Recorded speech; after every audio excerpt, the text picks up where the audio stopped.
ay rated SPG. Striktong patnubay at gabay ng magulang ang kailangan. Maaaring may masiselang tema, lengguwahe, karahasan, sexual, horror o droga na hindi angkop sa mga... Natakot nga nito ni Felma na mawala nga itong si Noah, kaya naman nga't hinayaan niya na nga ang kanyang sariling mahalin si Noah dahil nga nakita niya nga ang pagsasakripisyo nga nito ni Noah sa kanyang anak na si Jeff. Dahil sinakripisyo nga ni Noah ang kanyang buhay upang may pagtanggol nga itong si Jeff.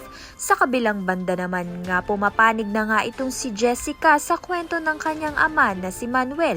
Dahil dito ay ipinaglaban nga ni Jessica itong si Manuel dito nga kay Hazel. Kaya naman nga ngayon nga ay mas kinakampihan na nga ni Jessica ito ngang si Manuel.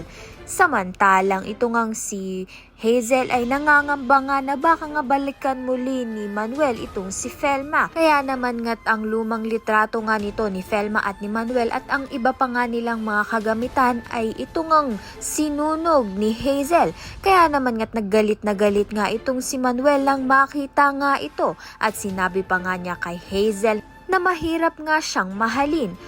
Sinubukan naman nga talaga ni Manuel na mahalin nga itong si Hazel. Subalit nahirapan nga siya at isa pa nga ay hindi pa nga nakaka-move on muli itong si Manuel kay Felma. Samantalang may posibilidad nga na si Jessica pa nga ang gumawa ng paraan upang ang magkita nga muli itong si Manuel at ng kanyang mga anak dito kay Felma. Kaya naman nga't yan at iba pa ang dapat nating pakaabangan. Maraming salamat sa iyong panonood.